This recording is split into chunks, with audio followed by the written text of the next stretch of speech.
बिस्मिल्लाहिर्रहमानिर्रहीम। अस्सलाम वालेकुम ख़वातीन और हज़रात, मैं हूं आपका जुनैद सलीम और आप देख रहे हैं देशबुक जुनैद के साथ।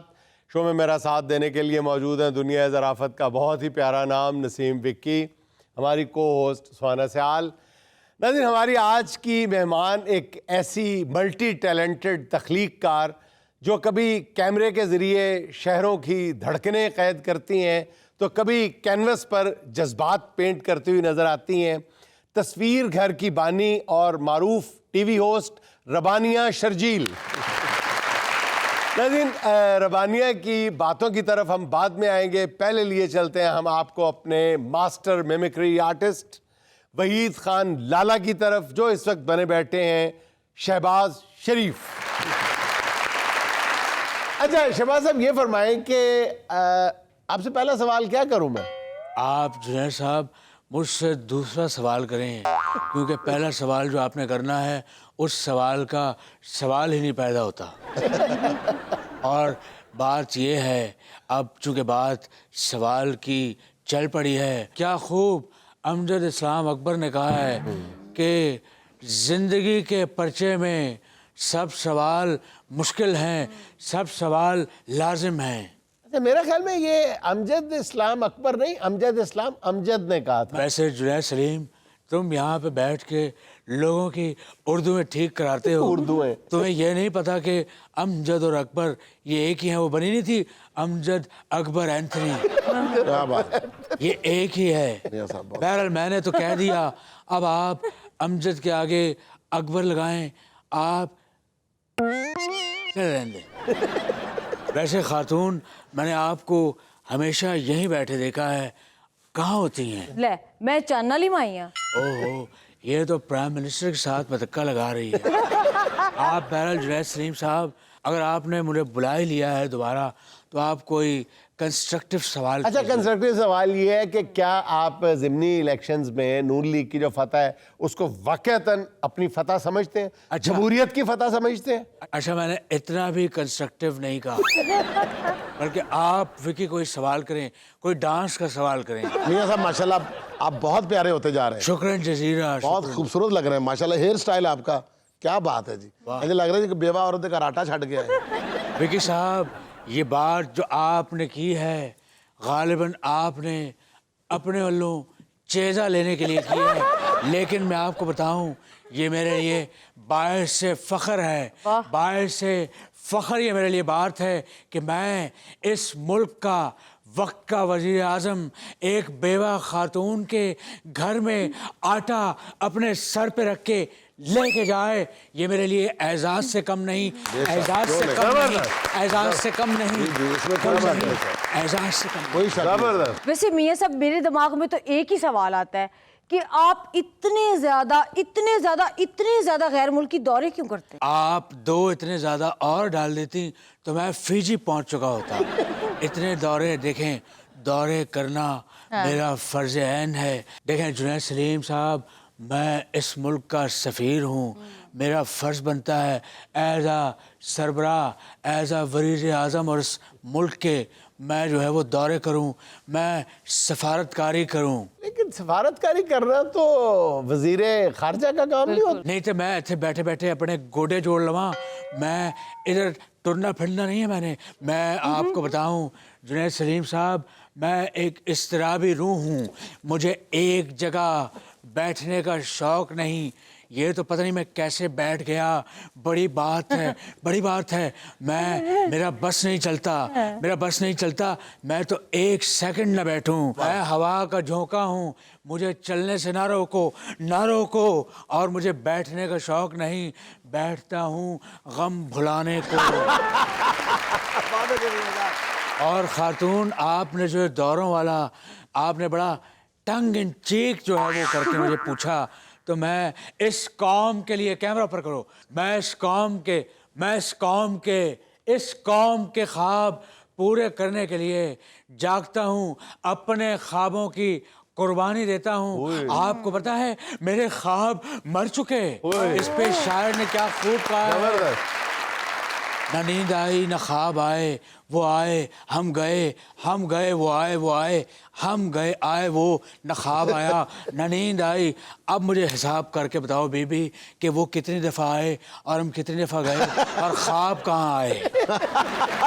लगाइए, हिसाब लगाइए। वैसे ये हिसाब तो हमसे नहीं होगा, लेकिन हमें ये लगता है कि आपको मुल्क में रहना चाहिए। मुल्क में इतने मसाइल मुंह खोले खड़े में। पहली तो ये बात है कि मसाइल को मुंह बंद करके बैठे रहना चाहिए, मुंह खोलना नहीं चाहिए। दूसरी बात ये कि आप फेल हो गई। अब आप बताइए एक जगह बैठने का कितना नुकसान है, बंदा जहन से चला जाता है। बल्कि मैं तो आपको भी कहूँगा जुनैद सलीम, आप भी ज़रा टुरा फिरा करें। ये 6000 किलोमीटर का जो रकबा आपने यहाँ बनाया है, आप तरोताज़ा रहेंगे, गोडे ठीक रहेंगे।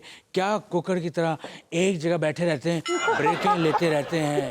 जब भी आप उठने लगते हैं कहते हैं कि या अल्लाह खैर, क्या फ़ायदा ऐसी कुर्सी पे बैठने का। आए, मैं आपको दावत देता हूँ, खुली दावत देता हूँ। एक मिनट नीचे कर लूँ। मैं दावत देता हूँ, मेरे साथ दौरे पे चलें, आपको पता चले कि दौरा क्या होता है। जैसे मैं दौरे पे जाता हूँ तो पीछे जो आपको दौरे पड़ना शुरू होते हैं वो भी बंद हो जाएंगे। आए, मैं आपको अच्छा सा खाना खिलाऊं, तेनू गोश्त खुआवांगा मज़ेदार चंगा जिया, ताकि आप हमारी थोड़ी तो तारीफ, कोई मुस्बत बात हमारी पकड़ के उसकी तारीफ तो करें। आप पे किसी शायर ने जुनैद सलीम क्या खूब कहा है। क्या कहा है? जाओ शायर ने पूछो, मैनू की पूछ रहे हो। शायर ताडे वाकफ ने, मैं कदों वाकफ ने। ਯਾਰ ਤੇ ਮੀਆਂ ਸਾਹਿਬ ਤੁਸੀਂ ਬਿਲਕੁਲ ਸਹੀ ਗੱਲ ਕੀਤੀ ਹੈ। ਮੈਂ ਕਈ ਸ਼ਾਇਰ ਐਸੇ ਦੇਖੇ ਨੇ ਜਿਹੜੇ ਕਹਿੰਦੇ ਨੇ ਅੱਛਾ ਜੀ ਇਹ ਵੀ ਸ਼ੇਰ ਮੇਰਾ ਜਿਹੜਾ ਤੁਸੀਂ ਕਹਿ ਰਹੇ ਹੋ। शायरी से मुझे मिर्जा जालिब याद आ गए। मिर्जा जालिब नहीं थे, वो अकेले जालिब थे, मिर्जा गालिब थे। गालिबन गालिब थे। My bad, I am taking my words back. वैसे कभी कभी इस तरह की चीज जालिब आ जाती है। क्या खूब कहा था उन्होंने कि चंद लोगों की किस्मत को लेकर चले, वो जो साए में है ऐसे दस्तूर को, सुबह बेनूर को मैं नहीं मानता, मैं नहीं जानता, किसी मंसूर को मैं नहीं जानता, मैं नहीं जानता। चंद आंखों से आंखें चार। मियां साहब और तरफ निकल के पार्टी वाला ये। हमारी भी तो एक पार्टी है और अल्लाह ताला के फजल करम से ये ज़िमनी इलेक्शन ने साबित कर दिया है हमारी जमात इस मुल्क की सबसे पॉपुलर जमात खिदमतें की हैं। शब और रोज़, शबाना रोज़ हमने मेहनत की है। आज आपने बेपाया नहीं कहा? बेपाया मैं तो कहता हूँ जिथे फिट होता ला दो। अच्छा मियां साहब, बहरीन का दौरा कैसा रहा आपका? अच्छा, मैं बहरीन का बता दूं कि आप पाकिस्तान के बहरीन का जो पूछ रही हैं, बदकिस्मती से अब तक मैं अपने बाहर के दौरों में इतना मसरूफ़ हूँ, अपने मुल्क के बहरीन की खूबसूरती एक्सप्लोर ही नहीं कर सका, मैं नहीं जा सका। ये सब मैं गल्फ वाले बहरीन की बात कर रही हूँ। ओह अच्छा, वो वाला बहरीन, एलन वसैलन वाला। जी जी। फ़िल हाल में अकासिबु या रफ़ीक। बात ये है कि मैं आप सबको बताऊं, आप सब लोगों को अपने प्राइम मिनिस्टर की कदर करनी चाहिए। आप कदर पूछिए बहरीन वालों से कि जब मैं वहाँ पहुँचा तो वहाँ के लोग फूल पत्तियाँ लेके पलके सड़कों पे बिछाए आपके प्राइम मिनिस्टर का इस्तकबाल कर रहे थे और रो रहे थे, आंसू उनके बता रहे थे कि वो शहबाज को कितना लव करते हैं। They are really mad in my love. वो कह रहे थे काश हमारा भी ऐसा वज़ीर आज़म होता। वज़ीर आज़म जो उन्होंने कहता मैं आपको बताऊं, वो रो रहे थे कि काश हमारा वज़ीर आज़म भी ऐसा होता, हम भी पाकिस्तान की तरह होते। पाकिस्तान की तरह होते? मतलब है कि हम भी गोलगप्पे खाते, हम भी हरन मीनार जाते, हम भी कराची बीच पे चांदनी रात में हाथ में हाथ डाल के चलते और आगे जाके पता चलता ओ ये तो मेरी बेगम है ही नहीं। हम रावी जाते, वहाँ पे हम पता नहीं वहाँ मछलियाँ है या नहीं। अच्छा मियां साहब एक काम करें, आप ना बशीर दारुल माही से मछली लें, बल्कि उसकी कढ़ाई से निकाल के जाके रावी में छोड़ के फिर उसे पकड़े, और आपको सवाब भी होगा कि आपने एक मछली की जान बचाई। वाह वाह वाह वाह, आपके इस जहानत की दाद देता हूँ। क्या बात की है। मैं आज यहाँ अनाउंस करने जा रहा हूँ कि नसीम विकी साहब आज से मेरी वजारत माही परवरी के वजीर होंगे। कंग्रेचुलेशंस, मुबारक हो आपको विकी साहब। अब आप माही परवरी के वजीर बन गए हैं। अब आप जब भी गाएंगे यही गाएंगे, माही माही माही मैनू मच्छी मंगवा दे, चटनी मंगवा दे और नाल दो नान भी मंगा दे, माही माही माही मैनू मच्छी मंगा दे। क्या बात। मच्छी मंगा दे, मच्छी मंगा दे, मच्छी मंगा दे, मच्छी मंगा मच्छी मच्छी मच्छी मच्छी मच्छी मच्छी मच्छी मंगा दे, मच्छी मंगा दे। नहीं मच्छी खाएंगे तो क्या तरक्की नहीं होगी? नहीं होगी, नहीं होगी। बोतल की तरह। मियाँ साहब खुद क्यों उठा रहे हैं? वो असली है। वैसे मियाँ साहब ये भी आपको मुबारकबाद है कि आपके होते हुए अब खेलों में भी कामयाबियां आनी शुरू हो गई हैं। ये जो बाबर फॉर्म में आया है ये किसकी बदौलत आया है? इस खादिम की वजह से। इस खादिम की मैंने वहां से फोन पे रात के पिछले पहर इतने लंबे जूते पहन के उसको टिप्स दी हैं। मैंने कहा बाबर, बॉलर जो है वो बॉल कराने लगा है, तुमने स्क्वायर कट देना है, स्क्वायर कट देना है, wide mid of wicket digs नहीं करनी, आपने जैसा बताऊं वैसा खेलना है। आप मेरी आवाज और बॉलर की आवाज में 1000वें सेकंड का हिस्सा होता है, वो आवाज मेरी मैच होती है तो छक्का लगता है। ये किसकी बदौलत? ये इस खादिम की बदौलत। बिल्कुल ऐसा। ये इस नून लीग को जो है वो क्रेडिट जाता है। बाकी क्रेडिट लेने वाले वो जो आज 3 साल पहले जिसने इधर बर्बादी का समा बांधा था वो क्रेडिट ले जाता है। वो तो 92 का भी वर्ल्ड कप अपने खाते डालता है। लेकिन अगर मेरे भाई मियाँ नवाज शरीफ साहब जमीन उनको अतिया ना करते वो कप ना जीत सकते। जमीन अतिया करने से कब जीतने का क्या कप में अभी ये जो मैच हुआ था ये क्या टेबल पे हुआ था? जमीन पे ही हुआ था। और जो वो कप जीता था उसके कप में आज तक हमारी चाय पड़ी हुई है। और बाबर आजम की फार्म देख के हर एक के मुंह से यही निकला, ये है फार्म 45, ये है फार्म 45। बहुत अच्छा। बहरहाल जुनैद साहब बहुत बहुत शुक्रिया, आपने बदोम वजूह जुज़ दूसरी दफ़ा मुझे अपने शो में बुलाया है। मैं अपनी कौम को जाते जाते एक नज़म डेडिकेट करना चाहूँगा। जरूर जरूर, ये तो हमारे प्रोग्राम के लिए खुशकिस्मती है, बहुत बड़ी। बहुत शुक्रिया। मैं कौम से कहना चाहूँगा, baa baa black sheep, have you any wool? Yes sir, 3 bags full and one for the Vade Miyan Sahab who lives with us.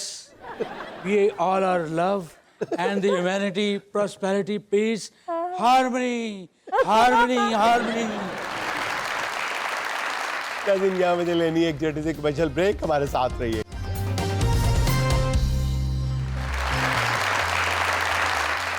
अच्छा रबानिया, सबसे पहले तो ये बताएं कि आप गपशप बासित चौधरी साहब के शो की को होस्ट हैं।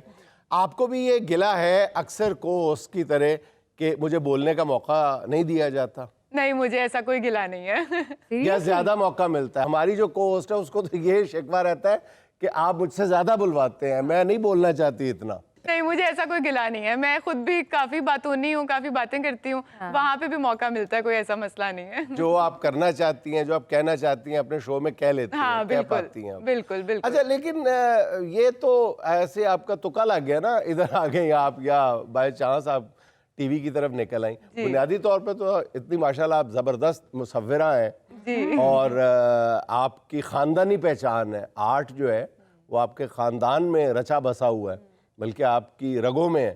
तो ये बताएं कि वो उस तरफ से इस तरफ अचानक कैसे ये ट्रांसफॉर्मेशन हो? नहीं, आई थिंक कि जो इंसान कर रहा होता है उसी से बाकी अपॉर्चुनिटीज भी निकलती हैं। मैं यहाँ टीवी में आने से पहले, टीवी का तो मेरा एक्सपीरियंस नहीं था, लेकिन उससे पहले मैंने बहुत पब्लिक स्पीकिंग की, मैंने बहुत सेमिनार्स दिए, बहुत वर्कशॉप्स की, और बैकग्राउंड की जो आपने बात की उसमें पेंटिंग, फोटोग्राफी, ये सब तो था ही, लेकिन मैं क्यूरेशन की साइड पे चली गई थी। सो वो आई थिंक वो स्किल्स और वो सारा टैलेंट जो था वो होस्टिंग में भी कहीं ना कहीं अब यूज़ हो रहा है। सो आई थिंक वो ओवरलैप कर रहा है। बाकी फोटोग्राफी और पेपर कोलाजेस और जो मैं अपना करती हूँ वो करती रहती फोटोग्राफी में आपकी स्पेशलाइजेशन क्या है? किस किस्म की फोटोग्राफी? स्ट्रीट डॉक्यूमेंट्री स्टाइल कहते शादियां हैं। भी नहीं करती? नहीं, जब शुरू किया था तब ज़रूर किया था, लेकिन मैं ऑनेस्टली कहूँगी कि शादी की फोटोग्राफी करना बहुत मुश्किल काम है, क्योंकि उसमें बहुत सारे लोग होते हैं, उनको अपने पूरे कपड़े चाहिए होते हैं, मेकअप चाहिए होता है, बच्चे भाग रहे होते हैं, बहुत सारी चीज़ें हो रही होती हैं। अच्छा, मैं जिस शादी में भी जाता हूँ ना, मेरी जरूर वहां पे जो चीफ फोटोग्राफर होती है, आमतौर पे होती है, अब लड़कियां ये काम करती हैं, जी। मेरी उससे जरूर लड़ाई होती है। तो जिस तरह डिक्टेटर बनी होती है ना, नीचे गिरे, इधर हो, उधर चले, राइट हो, मैं कही, यार ऐसा ही है, चीफ मार्शल एडमिनिस्ट्रेटर लगी हुई है यार। ऐसा ही है, ऐसा ही है। बस ये है कि आई थिंक उस टाइम फोटोग्राफर शादी किसी की, खर्चा दुल्हन के बाप का, मेहमान हम। बिल्कुल ऐसा करते हैं। असल में उसकी ये भी वजह होती है कि कभी कभी बाद में ना फोटोग्राफर्स को डांट भी बहुत पड़ती है कि नहीं, आपने इसका ये नहीं किया, आपने वो नहीं किया। मेरा ख्याल है इसकी बुनियादी वजह ये है कि हमारे यहाँ अब शादियां जो हैं वो जोड़े बनाने के लिए नहीं, तस्वीरें खिंचवाने के लिए की जाती है। ऐसा है। मकसद ही तस्वीर खिंचवाना होता है। बिल्कुल, बिल्कुल, और बिल्कुल। दुल्हा दुल्हन की सारी तवज्जो जो है फोटोग्राफी पे होती है। ये है, और आई थिंक और वो तस्वीरें जो शादी के 2-4 दिन बाद तक जो है ना, वो बहुत अच्छी लग रही होती हैं। देखो देखो, ये देखो आप कितनी प्यारी लग रही हैं। नहीं, आप भी अच्छे लग रहे हैं, आप भी कम अच्छे नहीं लग रहे। वही तस्वीरें 4 साल बाद, विकी साहब बताएं जरा। तो तस्वीर ਤੇ ਪਹਿਲੇ ਦਿਨ ਹੀ ਠੀਕ ਨਹੀਂ ਆਂਦੀ ਜਦੋਂ ਬੰਦਾ ਤਿਆਰ ਹੋ ਕੇ ਨਿਕਲਣ ਲੱਗਦਾ ਨਾ ਸਾਰੇ ਜਿਹੜੇ ਆਪਣੀਆਂ ਆਪਣੀਆਂ ਸੈਲਫੀਆਂ ਬਣਾਉਂਦੇ ਨੇ ਉਹਨਾਂ 40 जो एक ठीक आंदी है अपनी 40 तस्वीरें उसके बाद एक ही ठीक होती है फिर उसकी डीपी बन जाती है सही है। फिर वो डीपी चलती है तकरीबन 40 साल तक कि मैं कभी ऐसा नहीं, था आप पिछले जमाने में चल रहे हैं 40 साल। अब तो लोग फौरन तस्वीर बनाते हैं, फौरन चेंज करते हैं। अब तो वो फोकस बिल्कुल बदल गया है। आपके शो में माशाल्लाह इफ्तिखार ठाकर साहब जी। और कैसर पिया साहब भी होते हैं इन दोनों की कभी कोई मुसव्वरी की इनकी तस्वीर बनाई अभी तक तो ऐसा वक्त नहीं आया मेरे पे। नहीं ठाकर की अगर बनाती है आपको तो कम से कम नाक के ऊपर आपके 3 महीने लग जाने नहीं, बल्कि आसान है ना, नाक की मतलब 3 महीने तो लगेंगे, मतलब ब्रश पकड़ के लंबा खींचते ही जाना है बस। उसमें कौन से कोई उसमें जाना ते zero आना एक सफर हाँ, रिक्शा करा लें, रिक्शा करा के ले जाए, ब्रश फिर ब्रश वैसे जितना और आपने वापस लंबा आना तो कहा है उतना लंबा मेरा हाथ भी है, तो इतनी देर नहीं लगेगी। फिर आपको उसके नाक का नहीं पता वो तो रिक्शे में बैठ के कहता नाक की सीट पे जाना है कहता जाना जहाँ वहां पर तुम्हारा नाक लग रहा है कैसर के बाल बनाने में कभी आपको टाइम लगा हाँ नहीं, ये मेरे से अभी तक रिक्वेस्ट नहीं हुई और मैं शुक्र कर रही हूँ अभी तक नहीं हुई। अच्छा, कैसर पिए तो आपकी शो में हर किसी को प्रपोज करना शुरू कर देता है, आपको भी किया कभी? जब मैं पहली दफा आई थी तब किया था, पर I ऑन think- कैमरा। हाँ मेरे ख्याल से। बेटा कैसर आज तेरी खैर नहीं पुत्र जब मैं जाता हूँ ना शो के अंदर कभी इंटरव्यू देने के लिए अच्छा। तो इतना सर पे शरीफ- जुबा पड़ने वाली टोपी रख हाँ लेता है। सच्ची मुच्ची हाँ, क्या बोलता ही नहीं फिर पूरे शो में से बैठा कैसे बैठा होता है जी, आपके होते हुए। जाहिर है आप सुसर है, उसकी वो दामाद है आपका, तो वहां पे तो बनता है कि हाजी इसलिए साहब। तो तड़ी लाके पुत्र में आ रहे हैं मेरे ख्याल से मेरी हाइट ने बचा लिया मुझे। अच्छा, आपकी वालदा थी हुनर कदा की प्रिंसिपल, फिर आपने बनाया तस्वीर घर, तो आपका एक्सपीरियंस कैसा रहा? एक्सपीरियंस तो बहुत ही एक्साइटिंग और बहुत ही थ्रिलिंग, क्योंकि हर वक्त आर्टिस्ट से मिलना और नए नए आइडियाज़ के बारे में बात करना और हर तरह के आर्टिस्ट से मिलना। तस्वीर घर का कॉन्सेप्ट क्या है कि सिर्फ जमा होते हैं वहाँ पे, क्या तस्वीर मुझ घर जैसे का एक पेंडू आदमी को बताएं कि कैसे होता है? नहीं, तस्वीर घर का पॉइंट ही ये था, घर इसीलिए रखा था तस्वीर के साथ ये नाम, कि ऐसी एक जगह हो जहाँ पे एवरीबडी इज़ वेलकम्ड।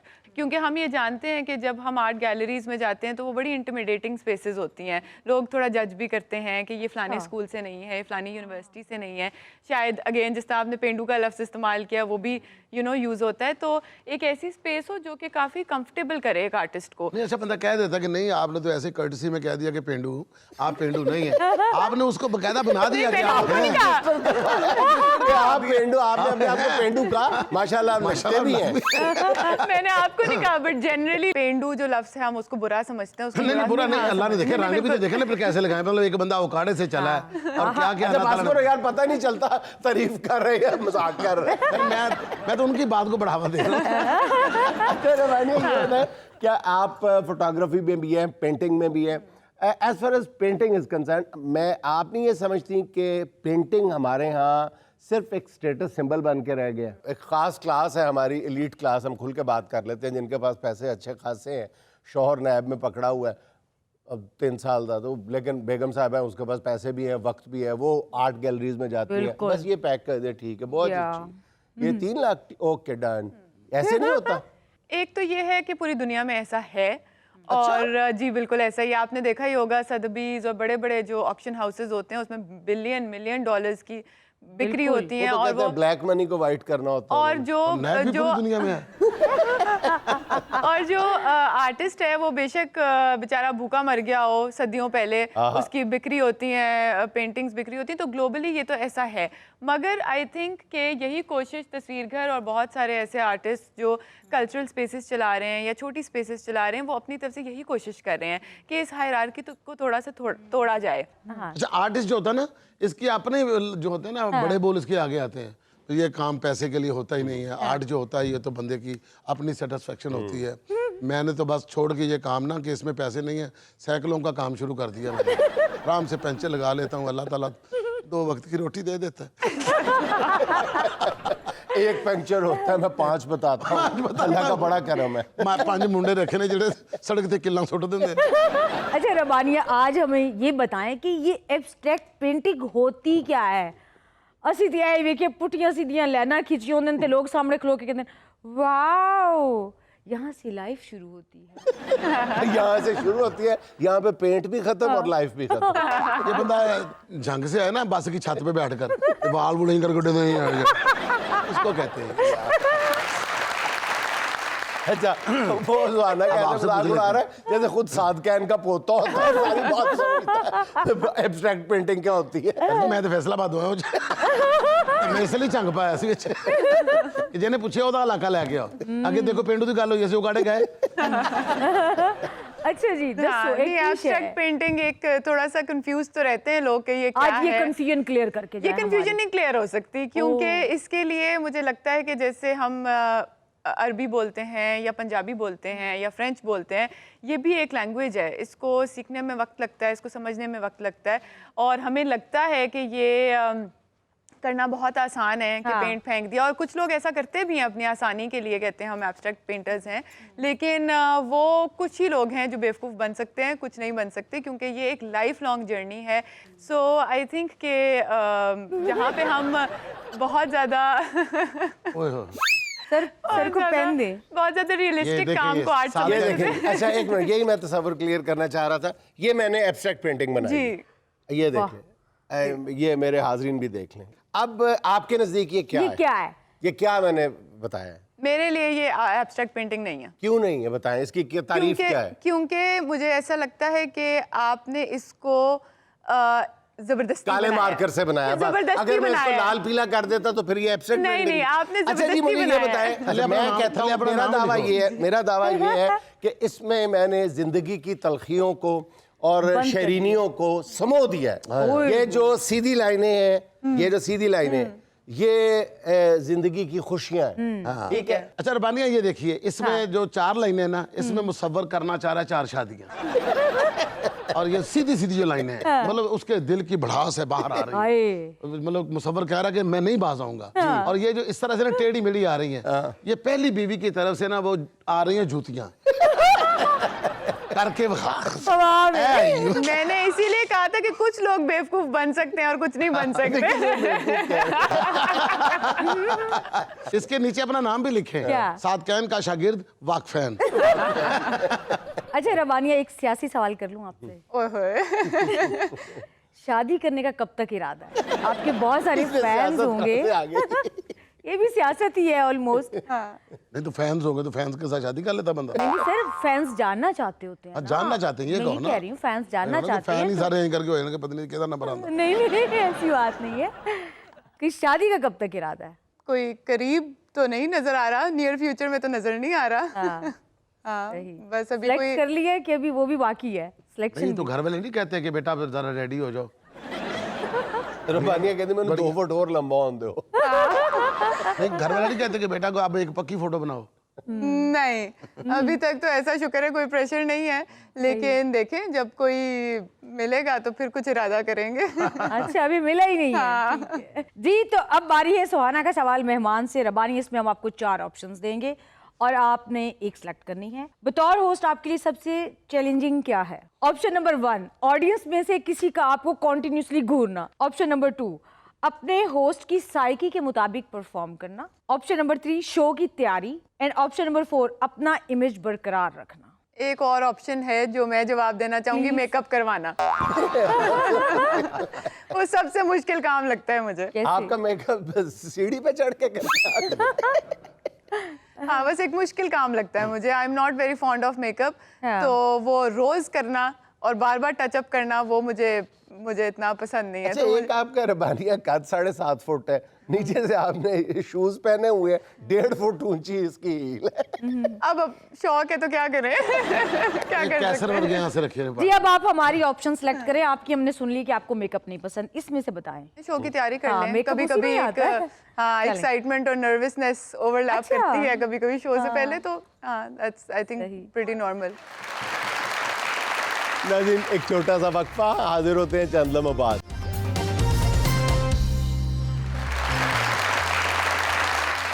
जिंदगी हम तुझे झेलेंगे मगर शर्त है ये, जिंदगी हम तुझे झेलेंगे मगर शर्त है ये, ख्वाब बोसीदा न हो दर्द पुराने न मिले। ਮੰਨਦੀ ਜ਼ਿੰਦਗੀ ਤੇਰੀ ਗੱਲ ਠਹਿਰ ਜਾ ਐਡੀ ਤੇਰੀ ਮਾਮੇ ਦੀ ਕੁੜੀ ਜ਼ਿੰਦਗੀ ਜਿਹੜੀ ਕਹੇਗੀ ਠੀਕ ਹੈ ਬਾਜੀ ਜਿਸ ਤਰ੍ਹਾਂ ਤੁਸੀਂ ਕਹੋਗੇ ਉਂਝ ਹੋ ਜਾਏਗਾ आजकल मामे दी कुड़ियां भी नहीं अंज गया। ਜ਼ਿੰਦਗੀ ਤਾਂ ਬਹੁਤ ਦੂਰ ਦੀ ਗੱਲ ਹੈ इसके साथ ही हम चलते हैं अपने प्यारे प्यारे से मोअज़्ज़िज़ मेहमानों की जानिब, जहाँ पे मुझे आज बड़ी प्यारी प्यारी लड़कियां नजर आ रही हैं। हाँ जी, अस्सलाम वालेकुम। वालेकुम अस्सलाम। मेरा नाम हुमेरा यास्मीन है। मैं आप सबको जो है ना एक शेर सुनाऊंगी। बैठ जाता हूँ मिट्टी पर अक्सर क्योंकि मुझे अपनी औकात अच्छी लगती है। वाह वाह, क्या क्या। मैंने समंदर से सीखा है जीने का सलीका, चुपचाप से बहना और अपनी मौज में रहना। वाह वाह। ऐसा नहीं कि मुझ में कोई ऐब नहीं, पर सच कहता हूँ मुझ में कोई फरेब नहीं। वाह वाह, क्या कह रहे हैं। अक्सर जल जाते हैं मेरे अंदाज से मेरे दुश्मन भी, वाह वाह, क्योंकि एक मुद्दत से मैंने न मोहब्बत बदली न दोस्त बदले। क्या कह रहे हैं। ब्यूटीफुल।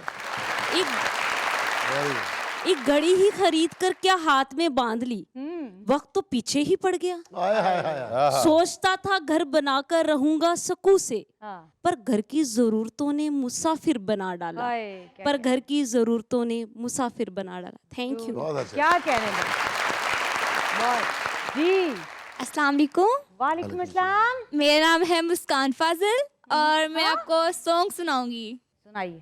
लाइया लाइया मैं तेरे नाल ढोलना वे, लाइया लाइया मैं तेरे नाल ढोलना, एक दिल सी रहा मेरे कोलना वे, मैं लुटी गईया ढोलना वे, मैं लुटी गईया। पर्चा कराओ सीसीटी को बताओ और ये तो सारा एहतसाब हो जाएगा जी तो अब बारी है सुहाना का सवाल मेहमानों से। सवाल ये है, कंस्ट्रक्शन में इस्तेमाल होने वाली वो कौन सी चीज है जिसके नाम के आखिरी 2 हरूफ काट दिए जाएं तो जिस्म का एक हिस्सा बन जाता है। इसका आंसर है सरिया। सर बन सरिया। बिल्कुल दुरुस्त है, सरिया। यहाँ आप- काट दिया जाए तो सर रह जाता। बिल्कुल ऐसा ही है जी। नेक्स्ट। अस्सलाम वालेकुम, मेरा नाम है शेरबाज हाशमी और आपको मैं सॉन्ग सुनाऊंगा। जी शेर आवाज सुनाइए। साजन प्रीत लगा के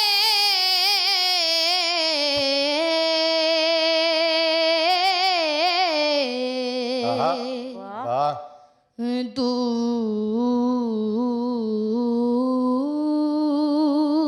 वाह। हृदय से मत जाना, हाँ। क्या कहने। हो बसो हमारी नगरी, मोह सुंदर मुख दिखला,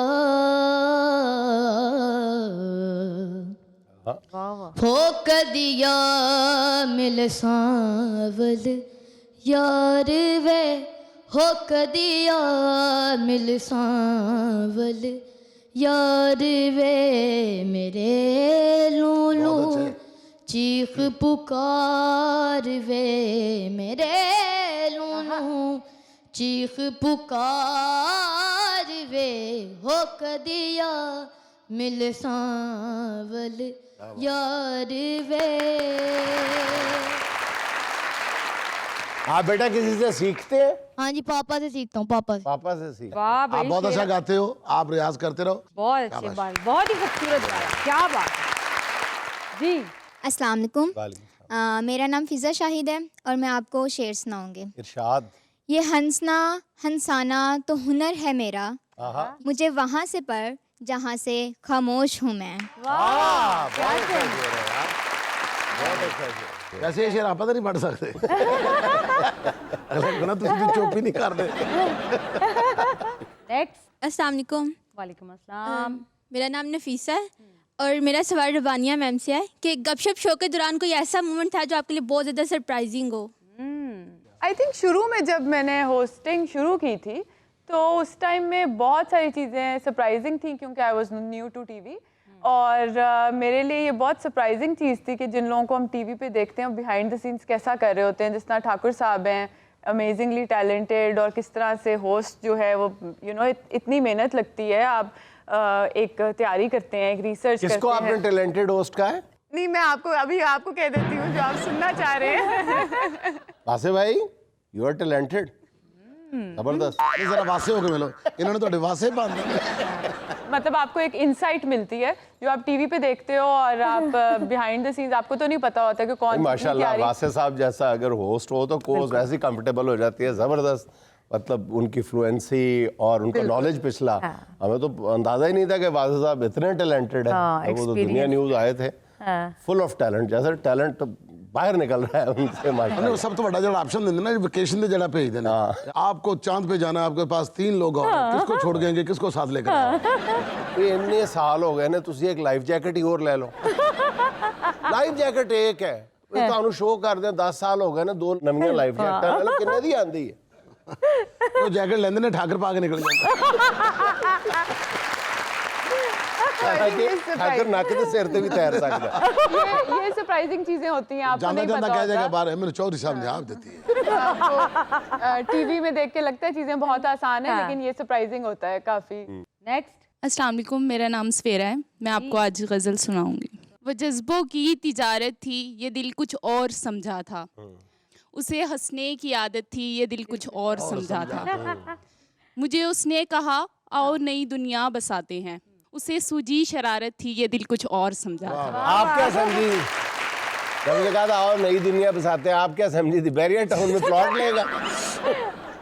हमेशा उसकी आंखों में धनक से रंग होते थे, वो उसकी आम हालत थी, ये दिल कुछ और समझा था। मेरे कंधे पे सर रखकर कहीं पे खो गया था वो, ये एक वक्ती अनायत थी, ये दिल कुछ और समझा था। वैसे थका हुआ था। उसने बुसी दाल पकाई थी, ये दिल गोभी गोश्त समझा था। जी। अस्सलाम वालेकुम। वालेकुम अस्सलाम। मेरा नाम है आबदा परवीन और मैं आपको सुनाऊंगी गज़ल के कुछ अशार। इतनी सुखी आप जब कभी आबदा परवीन का न्यू वर्जन। एक न्यू वर्जन तो नहीं हो सकता, ये तो शुगर के बाद भी इतना वर्जन नहीं हो सकता। अपडेट हो गई है ना आबदा। अच्छा जी। कौन से अशार सुनाएंगी, क्या कहेंगी? ओ मियाँ वो सुनता तो मैं कहता, इसके कुछ अशार में चलें। सुनाना पसंद करती। वो कुछ सुनता तो मैं कहता, मुझे कुछ और कहना था। वो पल भर को जो रुक जाता, मुझे कुछ और कहना था। कहा उसने सुनी मेरी, सुनी भी अनसुनी कर दी। उसे मालूम था इतना, मुझे कुछ और कहना था। गलत फहमी ने बातों को बढ़ा डाला यूं ही, वरना कहा कुछ था वो कुछ समझा, मुझे कुछ और कहना। क्या कहना, बहुत अच्छे। जी, तो अब बारी है देश बुक स्पेशल सेगमेंट की, यानी कि हमारी गेम की। तो कौन कौन ले रहा है गेम में हिस्सा? 2 पार्टिसिपेंट चाहिए। जी, 20 सेकेंड्स का टाइम है आप लोगों के पास, तो करते हैं स्टार्ट। 1 2 3 स्टार्ट।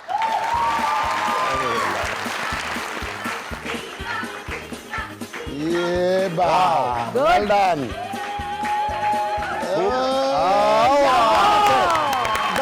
Well played. क्या बात, यार क्या बैलेंस है।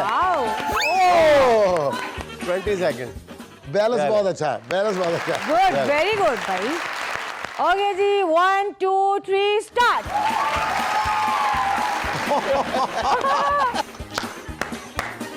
20 सेकंड टाइम की कहाँ कर लिया।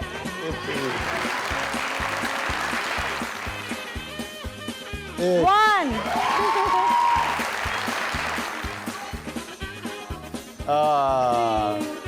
2 आप जीत गए। नाज़रीन, मजबूरी है एक छोटी सी कमर्शियल ब्रेक की। हाजिर होते हैं चंद लम्हों बाद।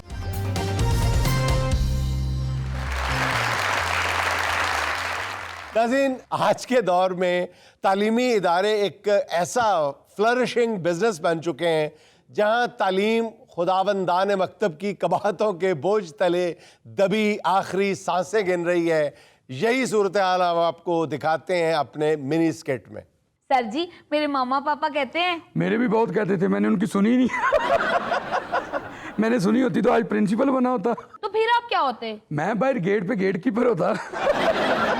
ये तो मैंने मेहनत की अपने बलबूते पे, फ्रॉड करके यहाँ तक पहुंचा हूँ। नहीं तो मेहनत करने वाला हमेशा गेट पे होता है और 2 नंबरी करने वाला हमेशा कुर्सी पे। नहीं सर, मैं आपकी इस बात को नहीं मानती। बड़े कहते हैं जो मेहनत करते हैं उसको उसका फल मिलता है। बेटा मैं इसकी मिसाल देता हूँ। मजदूर ईंटें उठाता है, बजरी उठाता है, उनको मिक्स करता है, राज तक पहुंचाता है, राज जाके ईंटें लगाता है, घर तामीर करता है, लकड़ी वाला आता है अपना काम करके चला जाता है, रंग वाला आता है अपना काम करके चला जाता है, और रहता कौन है? एक आम सा यल्ला सा बंदा जिसने आज तक किसी काम को हाथ नहीं लगाया होता। लेकिन सर मैंने तो अभी आपके पास पढ़ना है। तुम्हारे माँ बाप को बहुत जल्दी है। अभी उम्र ही क्या है तुम्हारी? तुम्हारी शादी की उम्र है, वो तुम्हें पढ़ाना चाह रहे हैं। सर मैं भी यही कहती हूँ उनको, लेकिन पता नहीं मेरा माँ बाप खर्चे से बचता है। और शादी से ज्यादा खर्चा तो तुम्हारा यहाँ पे हो जाना। इससे अच्छा शादी कर लो। सर मुझे ये बताएं, मुझे क्या पढ़ना चाहिए? बेटा तुम्हें मुंह में पढ़ना चाहिए, या अल्लाह मेरी शादी हो जाए, या अल्लाह मेरी शादी हो जाए, या अल्लाह मेरी शादी। सर तो ऐसे हो जाती है? बेटा मैं भी ऐसे ही फंसा हूँ। हाँ। मैं कहता होता था या अल्लाह इसकी शादी हो गई है, इसकी शादी हो गई है, मेरी क्यों नहीं हो रही? सर ये मर्द इस तरह रोते क्यों हैं? क्योंकि औरतों को इस दुख का नहीं पता होता। औरतें शोहर नहीं ना होती। वैसे सर होना चाहिए था। अजय चलिए, इन्हां गल्लां दा किन्ना पता है? अच्छा सर मुझे ये बताएं, सुबह कितने बजे आया करूं मैं? बेटा ये कोई पूछने की बात है? तुम्हारा अपना स्कूल है, जब मर्जी आओ जब मर्जी जाओ। बस फीस पहली तारीख की सुबह 10 बजे तक मेरे टेबल पे होनी चाहिए। सर आप फीस की फिक्र ना करें, मेरे पापा बहुत अच्छे हैं। अच्छा। मैं उनको कहती हूँ मुझे पैसे चाहिए, वो मेरे आगे पर्स रख देते हैं। अच्छा, वो तुम्हारे आगे पर्स रख देते हैं? हाँ वो मेरे आगे पर्स रख देते हैं और मेरी मामा सारे पैसे निकाल लेती हैं। अच्छा वैसे बेटा हमारे स्कूल का टाइम ना सुबह 8 बजे है। नहीं सर, मेरी पहली आंख तो सुबह 9 बजे खुलती है, उसके बाद उठ के फिर थोड़ी देर और सोना होता है। हाय, वो मजा कहाँ किसी दुनिया के कोने में है बाबा, जो मजा सुबह उठ के दोबारा सोने में है। हाय सर ये शेर नहीं है, ये तो आपने मेरे दिल की बात कह दी है। अच्छा बेटा दोबारा कितने बजे उठती हो? सर यही कोई 9 साढ़े 12 बजे तक। अच्छा बेटा आधा घंटा पढ़ाई बड़ी होती है। नहीं सर, सुबह उठ के तैयार भी तो होना होता है, फिर खाना भी खाना होता है और फिर स्कूल जाना होता है। 1 घंटा तो इसमें गुजर जाता है। तो कोई बात नहीं बेटा, तुम मुझे फोन करके पूछ लिया करो कि सर छुट्टी हो गई। ये ठीक है सर। यार बड़ी नोटी हो तुम बेटा। सर मुझे किताबें कौन कौन सी लेनी है? बेटा तुम जितने बजे उठती हो तुम्हें तो किताबों की जरूरत ही नहीं। तो सिर्फ एक फोन ले लो, उससे बात कर लिया करो, मुझे पूछ लिया करो सर छुट्टी हो गई। सर ये अच्छा है। अच्छा सर मुझे एक बात बताएं, स्कूल में जब लंच टाइम होगा तो लंच मुझे स्कूल में करना पड़ेगा या मुझे घर जाके खाना पड़ेगा? मेरा बेटा क्या खाता है लंच में? मेरे सर की कैंटीन में क्या क्या होता है? बेटा सैंडविचेस होते हैं, जूसेस होते हैं, चिकन चपाती होती है, दाल माश होती है, वही हमारा जरिया माश है। नहीं सर, मैं सुबह उठ के नान पाए खद चने खाती हूँ। हेलो, फौरी बुनियादों पे फज्जे की ब्रांच मेरी कैंटीन में खोली जाए। मेरा बेटा और बताओ। सर वैसे आपके स्कूल का तालीमी निज़ाम बहुत अच्छा है। बेटा मैं बच्चों के दिमाग पे ज्यादा बोझ नहीं डालता, मैं बच्चों को फ्री हैंड छोड़ता हूँ। बच्चों के छोटे छोटे नन्हे मुन्ने जेन होते हैं, एवं उनके जहन पे बोझ डाली जाओ, दीवारें चीन किसने बनाई, माशरतलूम के सवाल पूछी जाओ, रियाजी के सवाल पूछी जाओ। सर वैसे मैंने भी आपके स्कूल की किसी दीवार पे लिखा हुआ नहीं देखा, इल्म हासिल करो। बेटा मैंने खुद ही नहीं लिखवाया। अगर किसी ने इल्म हासिल कर लिया तो मेरा स्कूल कैसे चलेगा? और वैसे भी ये स्कूल की दीवारें, ये स्कूल की दीवारें नहीं हैं। ये तो उन लोगों की दीवारें हैं जो स्कूल के साथ रहते हैं। उन्होंने अपने घर बनाए, अंदर मेरा स्कूल बन गया। सर आपके बच्चे भी आपके स्कूल में ही पढ़ते हैं? बेटा वो अच्छे स्कूलों में पढ़ते हैं। सर ये अच्छा स्कूल नहीं है? बेटा जहाँ पाए मिलने हैं, खद्दे मिलनी है, 12:30 आप लोगों ने स्कूल आना है, वो स्कूल नहीं होता, मामू का घर होता है। ये मामू का घर है? वही समझो। अच्छा ये कौन सा मामू है, जो अम्मी का भाई होता है या चंदा मामू? बेटा जो बहन का भाई मामू होता है ना, वो तो हर दूसरे दिन उगता आ जाता है, वो चंदा मामू। हर भैड़े मुंह वाला ਨੂੰ ਮਾਮੂ ਕਹੀ ਜਾਂਦਾ ਤੇ ਉਹ ਬਰਦਾਸ਼ਤ ਕਰੀ ਜਾਂਦਾ। ਔਰ ਜਿਹਦਾ ਵਾਕਫ ਵੀ ਕੋਈ ਨਹੀਂ ਨਾ ਹੁੰਦਾ, ਉਹ ਵੀ ਉਹਨੂੰ ਮਾਮੂ ਕਹਿ ਰਿਹਾ ਹੁੰਦਾ ਹੈ। ਉਹ ਉੱਤੇ ਬਹਿ ਕੇ ਸੋਚ ਰਿਹਾ ਹੁੰਦਾ ਹੈ, यार मैंने मामू ही बनाया है, मैंने आज तक चाचा नहीं किसी ने बनाया। और वो चंदा मामू तो इतना अच्छा मामू है, हर वेले बंदे के साथ टुरना भी शुरू कर देता है। कोई बंदा उसे गुजरात लेके जा रहा है, कोई गुजरांवाले लेके जा रहा है, कोई पिंडी लेके जा रहा है। ये वाले जो है वो नीचे अपने घरों में चले जाते हैं, वो बेचारा ऊपर ही आवाज़ार हो रहा होता है कि अब ये कब निकले फिर मुझे वहां लेके जाए। चंदा मामू तंग नहीं आता? ना चंदा मामू तंग आए, ना तेरे माँ बाप को अकल आए। अच्छा सर मैंने आसान मजमून कोई नहीं रखने, मैंने साइंस नहीं रखनी, बहुत आसान है कौन पढ़े। मैंने मैथ्स भी नहीं रखनी, वो भी बहुत इजी है, वो भी मैंने नहीं पढ़नी। मैंने कंप्यूटर साइंस भी नहीं पढ़नी, वो भी बहुत आसान है। मैंने भी कोई ज्यादा मजमून नहीं रखे बेटा, मैंने भी एक ही मजमून रखना है, उसको 10 जगह पे आप यूज कर लेना। जैसे Amjad is my best teacher, he is best teacher, he is one and only teacher. Nice sir. अब अमजद को निकाल के अमजद की जगह पे चाहे फादर लगा देना, चाहे अंकल, चाहे मामू, जो दिल करे लगा देना। सर आप कितना अच्छा पढ़ाते हैं ना। बेटा जैसे पढ़े हैं वैसे ही पढ़ाएंगे। अच्छा सर वो अपना यहाँ पे जो 3 महीने की छुट्टियां होती हैं, वो कितने महीने की छुट्टियां होती हैं? बेस्ट क्वेश्चन बेटा, जो तुमने सवाल किया ये आम बच्चा नहीं कर सकता। You are very genius.